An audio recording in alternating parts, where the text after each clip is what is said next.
Welcome back to my channel TET class with Chitra. तो students, आज का हमारा जो चैप्टर है 7th का 3rd चैप्टर है हमारी बदलती पृथ्वी। ठीक है, तो इसमें हम देखेंगे कि जो पृथ्वी का स्थल रूप है वो हर जगह हमें अलग अलग क्यों नज़र आता है, क्या कारण है उसका। तो चलिए स्टार्ट करते हैं। तो सबसे पहले हम देखते हैं स्थल मंडल। तो ये हम पिछले चैप्टर अगर आपने देखा हो तो जो पृथ्वी का सबसे ऊपरी हिस्सा है ये वाला, जिसे हम पर्पटी के नाम से जानते हैं, उसे ही हम क्या बोलते हैं, स्थल मंडल। और ये किससे बना है, पतली पतली मिट्टी की परतें और चट्टानें और खनिजों से मिलकर इसका निर्माण हुआ है।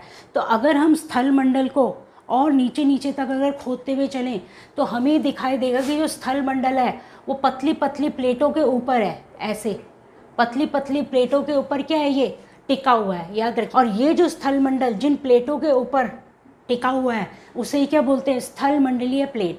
कई बार क्वेश्चन आता है कि स्थल मंडलीय प्लेट क्या है। तो जो स्थल मंडल का जो ठोस हिस्सा है जिसमें हमारे महाद्वीप और महासागर दोनों के दोनों हैं, वो पर्पटी वाला हिस्सा स्थल मंडलीय प्लेटों के ऊपर टिका हुआ है। और ये स्थल मंडलीय प्लेटें क्या हैं, हर जगह अलग अलग हैं, एक समान नहीं है। क्या है, ये असमान है। ठीक, अगर हम देखते हैं स्थल मंडल से, अगर पिछले चैप्टर में मैंने बताया था कि अगर हम पर्पटी को खोदते हुए नीचे जाएं तो पृथ्वी की दूसरी लेयर जो थी वो थी हमारी मेंटल। और जो मेंटल लेयर थी उसमें अंदर जब हम जाते तो पृथ्वी के ताप और दाब इतना बढ़ जाता है कि दूसरी लेयर तक आते आते ये जो हमारी जो स्थल मंडलीय प्लेटें हैं, जो नीचे की तरफ जो मिट्टी से बनी है या चट्टानों से बनी है, ये यहाँ पर आके ताप और दाब के कारण क्या होती हैं, ये धीरे धीरे पिघलती हैं। और किस में बन जाती है, पिघलते हुए मैग्मा के रूप में क्या होती है, ये ऐसे ऐसे घूमती है ये। क्योंकि हमारी पृथ्वी को हम क्या कहते हैं, गोल है। ठीक है, क्या है, जियोइड शेप है। तो ये वृत्तीय आकार में ये जो मैग्मा है ये भी क्या होता है, लगातार ऐसे घूमता रहता है। और जब ये घूमता रहता है तो ये मैग्मा क्या करता है, ये स्थल मंडलीय प्लेटों पर भी क्या करता है, धक्का मारता है।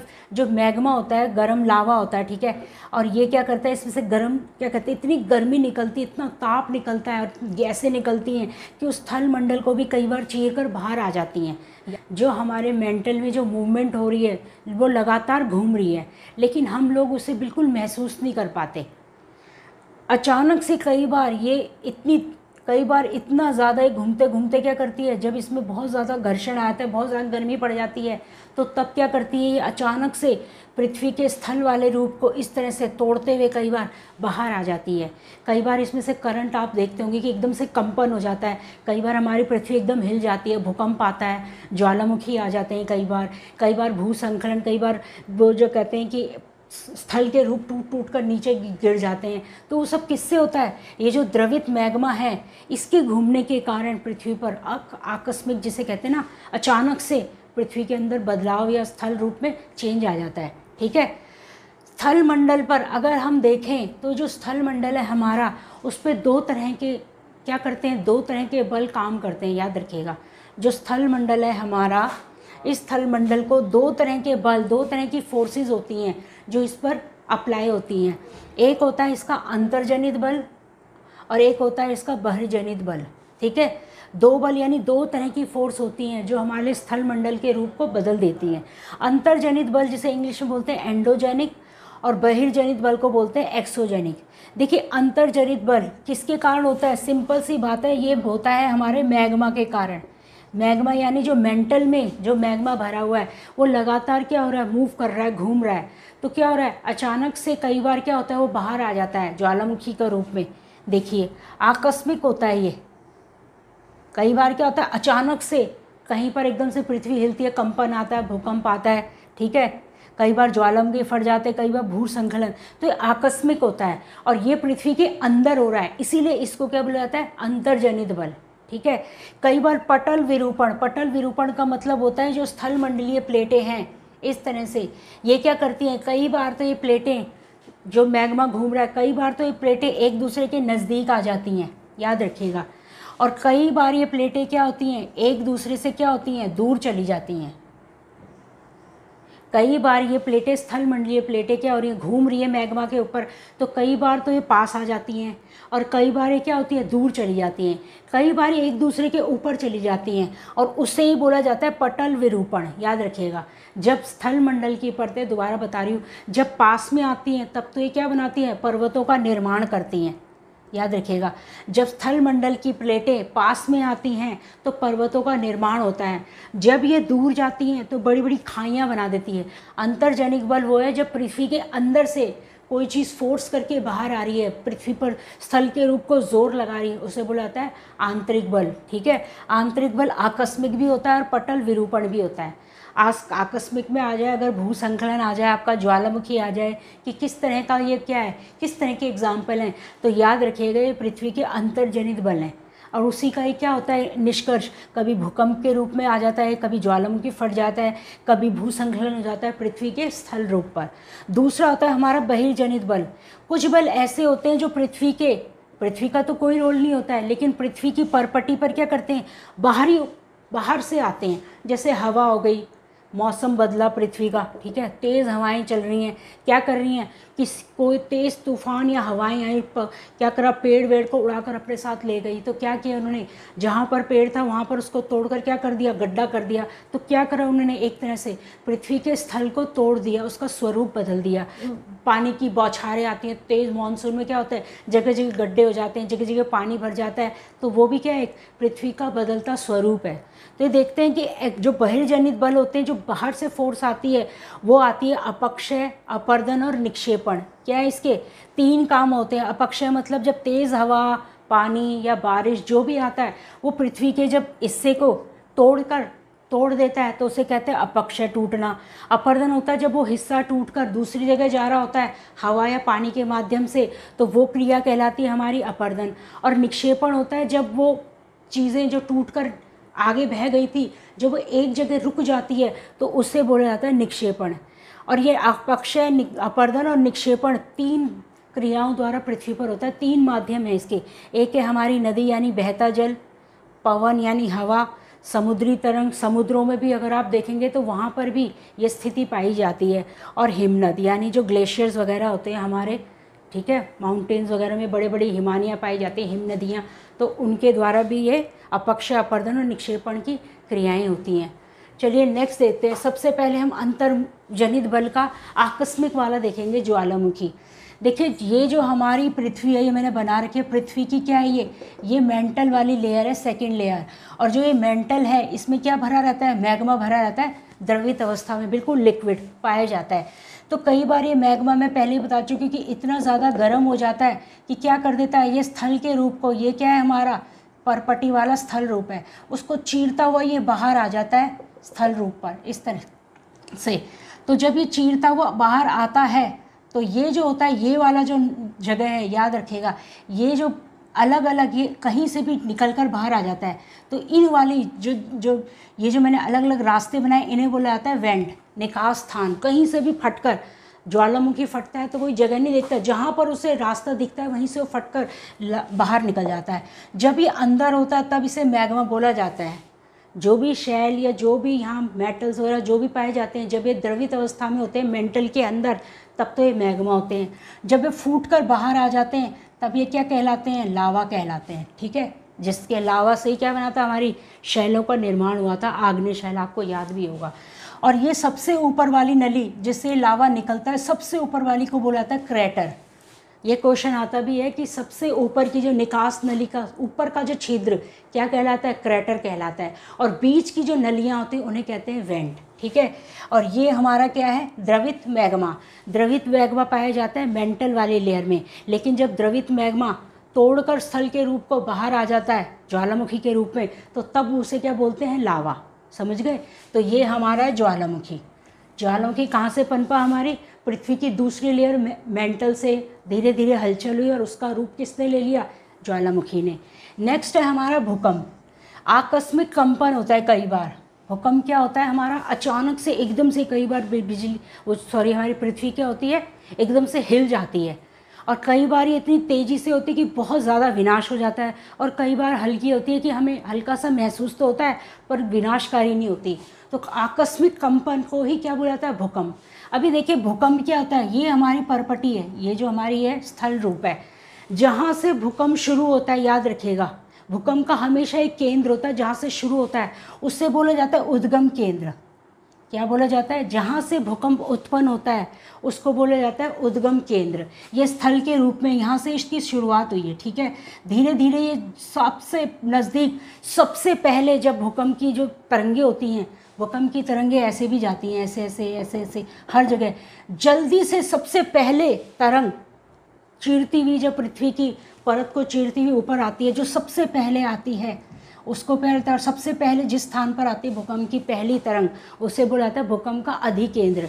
यानी यहाँ से भूकंप शुरू हुआ और धीरे धीरे ये भी उसी तरह यहाँ पर पहुँच गया, ठीक है। सबसे पहले यहाँ पहुँचा तो यही किसका क्या हो जाएगा, अधिकेंद्र। सबसे पहले इस स्थान पर भूकंप ने क्या किया, अटैक किया। उसका असर, शुरुआत तो यहाँ हुई थी उद्गम, लेकिन सबसे पहला असर अधिकेंद्र क्या हुआ उसका, वो माना जाएगा जिस जगह पर हुई है। मान लीजिए यहाँ से शुरू हुआ और दिल्ली में इसका असर दिखाई दिया सबसे पहले, ठीक है।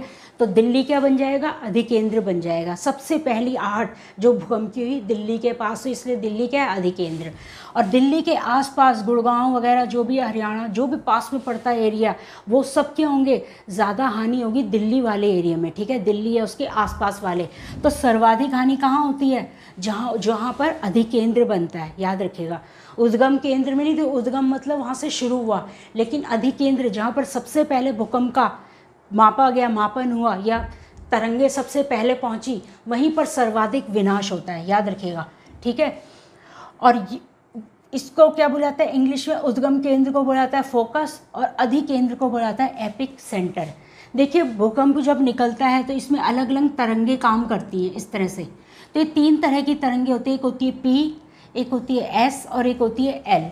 जो पी तरंग होती है वो सबसे पहले यही अधिकेंद्र का निर्माण करती है, याद रखिएगा।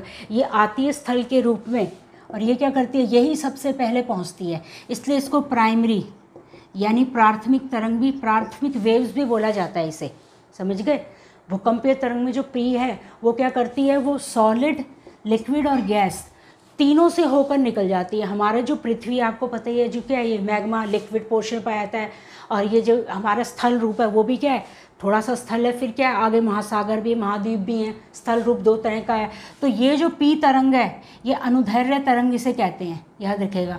और ये क्या कहती है, सॉलिड, लिक्विड और गैस तीनों दशाओं से होकर निकलती है, क्या करती है, सबसे पहले अधिकेंद्र पर पहुंच जाती है, ठीक है। और ये सबसे पहले पहुंचते हैं, इसीलिए इसको क्या बोलता है, प्राथमिक तरंग। दूसरी होती है अनुप्रस्थ तरंग, जिसे बोलते हैं एस तरंग को क्या बोलते हैं, अनुप्रस्थ तरंग। ये सिर्फ सॉलिड में जा पाती है, ये लिक्विड में जा नहीं पाती, याद रखिएगा, ये नॉट लिक्विड। ये सिर्फ ये क्या, जैसे भूकंप की तरंग आई, ठीक है, एक तो सबसे पहले निकल गई, जिसे बोला जाता है हम प्राइमरी कह सकते हैं। दूसरी है यहीं तक गई, सॉलिड तक, तो ये क्या हो जाएगी हमारी अनुप्रस्थ तरंग, एस तरंग, ठीक है, एस वेग। और तीसरी होती है हमारी पृष्ठीय तरंग।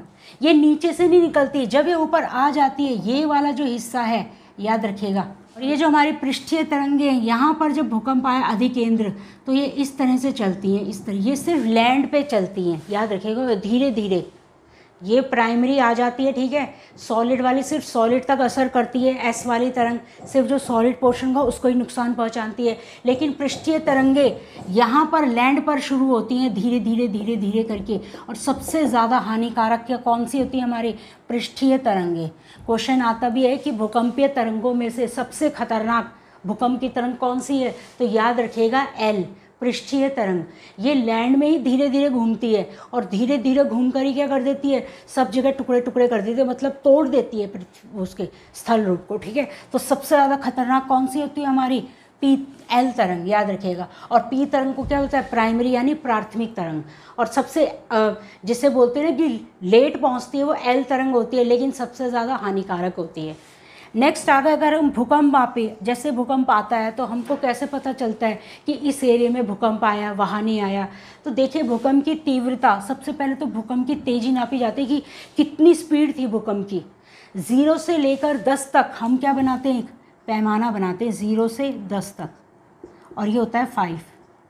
तो 0 से 1 2 3 4 5 तक अगर रहता है तो ज़्यादा हानिकारक नहीं होता भूकंप, याद रखिएगा। अगर बिलो 5 भूकंप की तीव्रता है, तेज़ी से आया हुआ, तो कितनी तीव्रता थी, अगर वो बिलो 5 रहता है तो कम खतरनाक होता है। लेकिन अगर वो 5 से ज़्यादा हो जाता है तो तब चीज़ें एकदम से गिरती हैं अचानक से, पंखा जब तेज़ी से हिल रहा है कोई चीज़ गिर गई, यानी कि वो 5+ था उसका रिएक्टर स्केल पर कितना माप था 5+।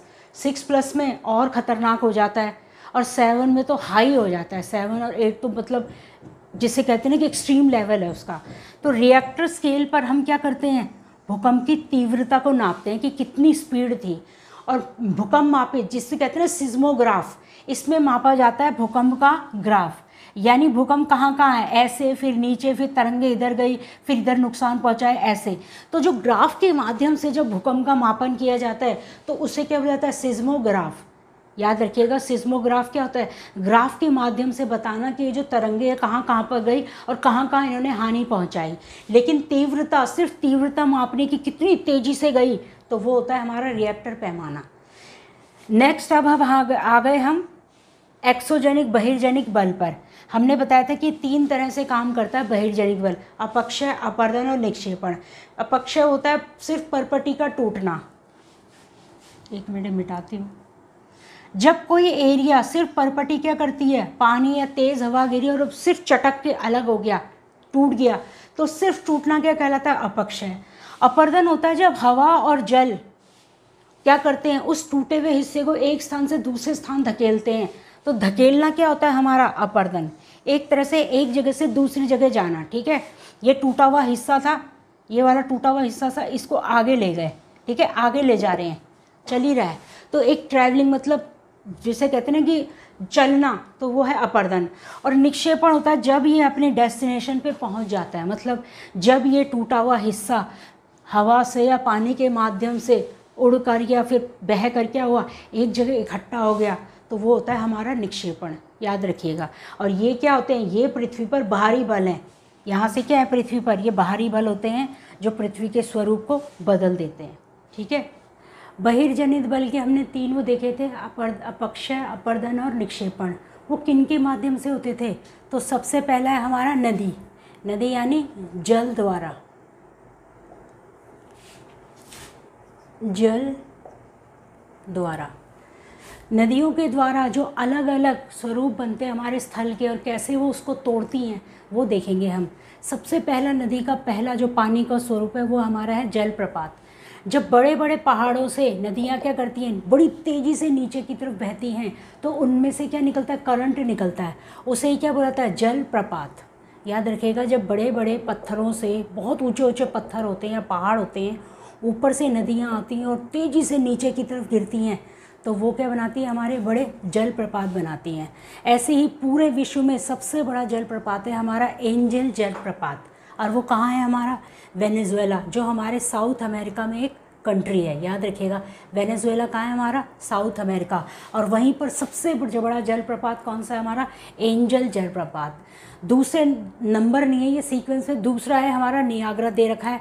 नियाग्रा क्या है, कनाडा, और नीचे उसके क्या है, उत्तरी अमेरिका। तो उनके बीच में, एकदम बीच में क्या पाया जाता है, यहाँ पर नियाग्रा जलप्रपात, ठीक है। और तीसरा दे रखा है हमारा विक्टोरिया जलप्रपात, जो ज़ाम्बिया और जिम्बाब्वे की बीच की जो बॉर्डर लाइन है एकदम ये वाला हिस्सा, यहाँ पर पाया जाता है हमारा विक्टोरिया जलप्रपात। और अगर हम भारत में बात करें तो भारत में हमारा है जोग झरना, ठीक है, जो हमारा कहाँ है, कर्नाटक में है। ये भी क्या है, हमारा एक जलप्रपात है, ठीक है। और दूसरा है हमारा हुंड्रू जलप्रपात, छोटा नागपुर पठार में है, ठीक है। ये हुंड्रू जलप्रपात का है हमारा, छोटा नागपुर पठार में। ये जो जलप्रपात होते हैं इनसे बहुत अच्छे से हम क्या बनाते हैं, पन बिजली बनाते हैं, इसलिए ये हमारे लिए क्या होते हैं, बड़े हेल्पफुल होते हैं।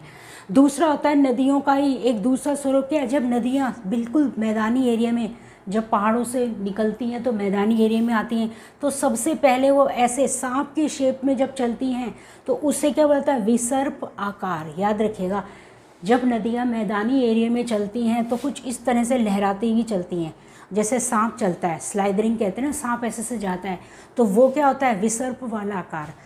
उसके बाद जब नदियाँ बहती हुई धीरे धीरे, जब तेज़ी से, आपने देखा होगी मॉनसून आजकल चल रहा है तो ज़्यादा से ज़्यादा पानी आ जाता है नदियों में, ठीक है। तो नदियों का जो तेज बहाव है वो तेज़ी से आगे बढ़ रहा है, तो धीरे धीरे जब मॉनसून जाता है, धीरे धीरे जब नदी का पानी कम होता जाता है, तो जब नदियाँ धीरे धीरे छोटी हो जाती हैं तो कई बार वो कोनों में क्या कर देती हैं, छोटे छोटे कोनों के जो गड्ढे होते हैं वो भरते हुए जाती है। तो कोनों में छोटी छोटी झीलें बन जाती हैं, जिससे बोला जाता है चाप झील, या इंग्लिश में बोलते हैं ऑक्सबो।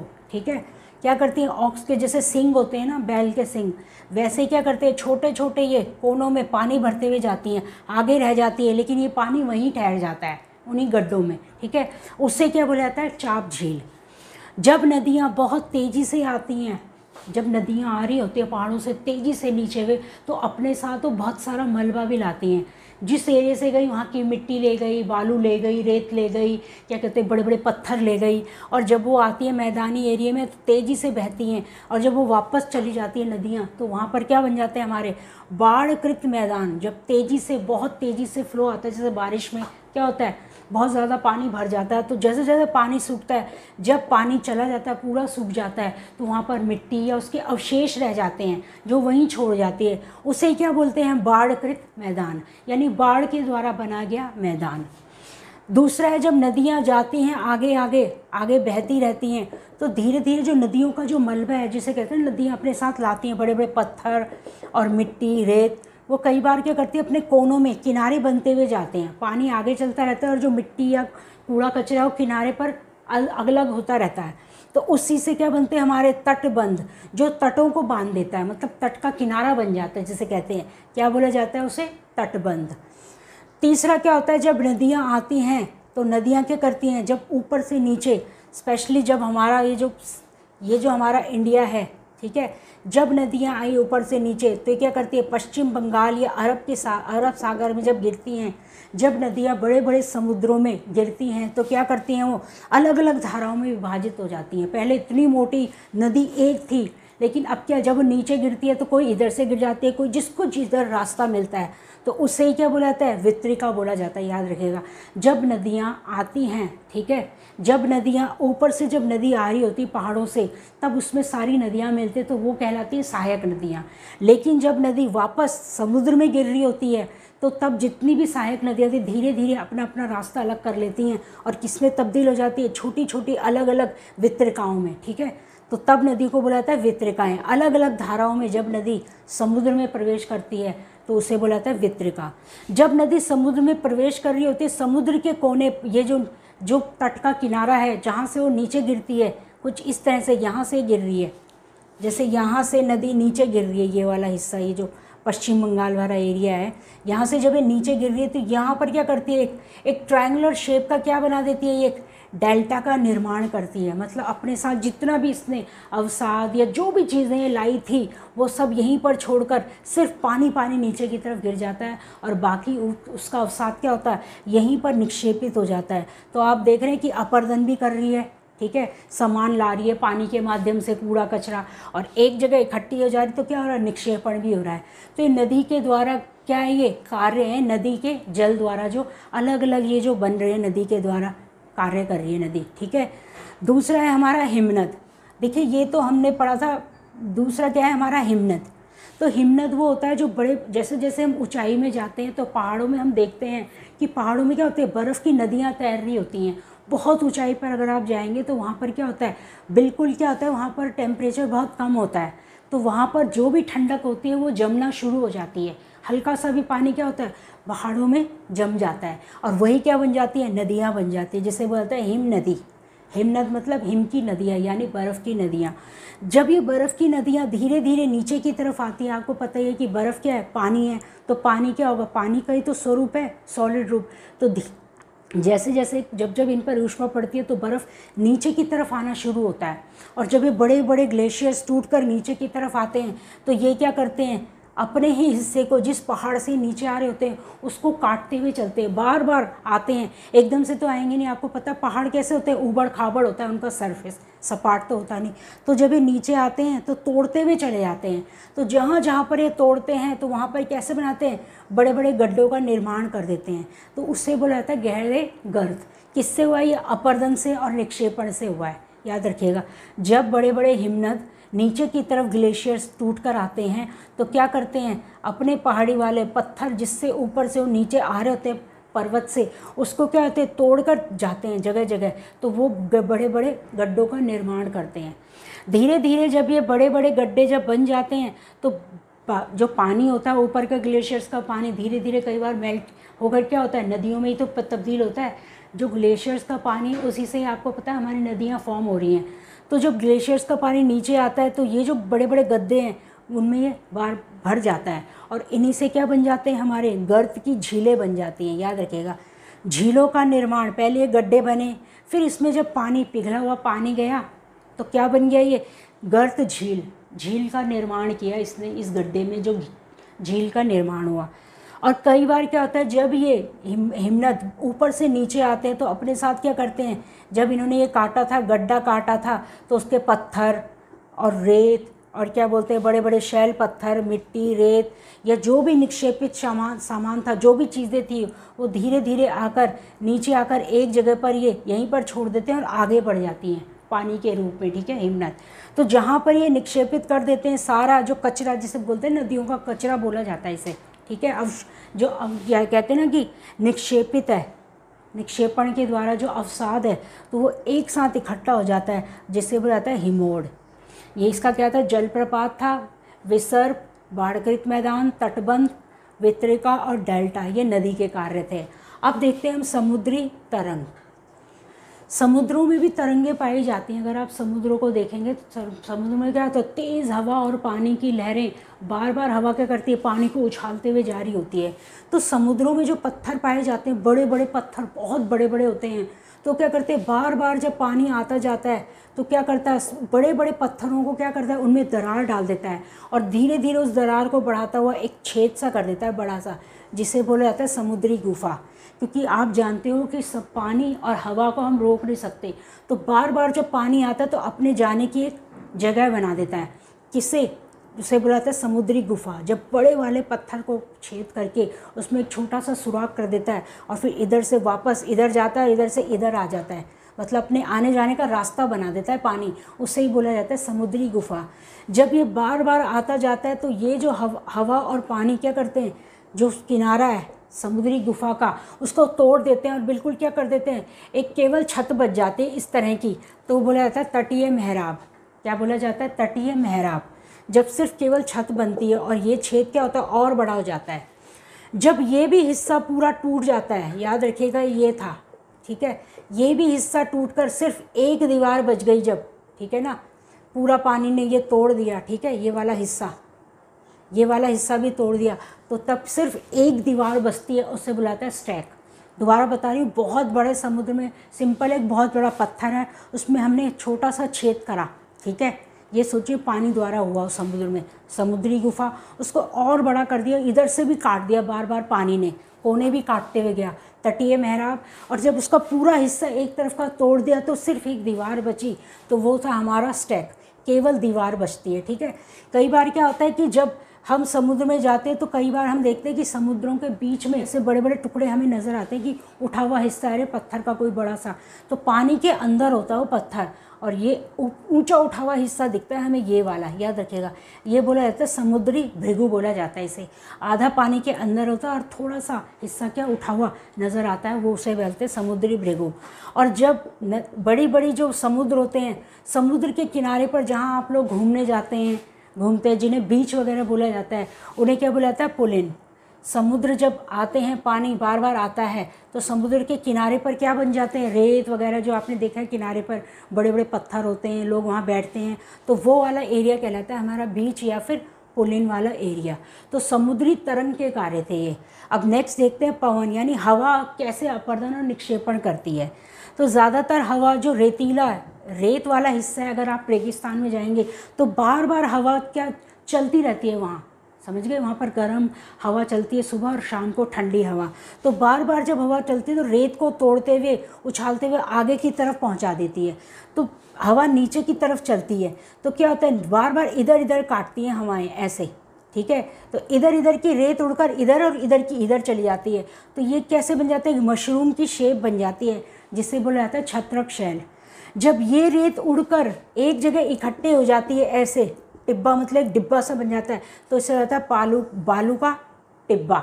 याद रखिएगा, जब रेत यहाँ से उड़कर एक जगह इकट्ठे हो गई और क्या बन गई, एक बड़ा सा, आप देखते हो ना कुछ इस तरह से हम बनाते हैं डिज़ाइन, ऐसे रेत बनाते हैं ये, तो ये जो वाला हिस्सा होता है, ये जो सिंपल आपको ये दिख रही है, ये तो होती है छत्रक शैल। जो ऐसे उठा हुआ हिस्सा होता है एक जगह बिल्कुल रेती रहता है, वो बोलाता है बालू का टिब्बा। और जब यहाँ से भी रेत उड़ते हुए आगे बढ़ती है तो एक मैदान का निर्माण कर देती है। कई बार आप देखते हो कि बिल्कुल प्लेन दिखते हैं हमें रेगिस्तान, बिल्कुल ऐसे सपाट हो जाते हैं, बिल्कुल सीधे, तो होते लोएस के मैदान। यानी लोएस मतलब रेत के मैदान होते हैं, जो बारीक बारीक दानों से जो मैदान बनता है। ठीक है, दोबारा बता रही हूँ, जब तेज़ हवा चलती है रेगिस्तानी एरिया में तो वो काटते हुए जाती है रेत ऐसे कोने से, तो क्या बनाती है, कुछ इस तरह की शेप बन जाती है उनकी मशरूम वाली, जिससे बुलाता है छत्रक शैल। जब ये रेत उड़ते हुए एक जगह पर इकट्ठे हो जाती है तो वो कहलाती है बालू का टिब्बा। और जब यहाँ से भी रेत उड़कर एक पूरा चौड़ा मैदान बनाती है, चारों तरफ फैल जाती है, तो वो होता है लोएस का मैदान, जिसका एक एग्जाम्पल हमारा चीन का लोएस का मैदान।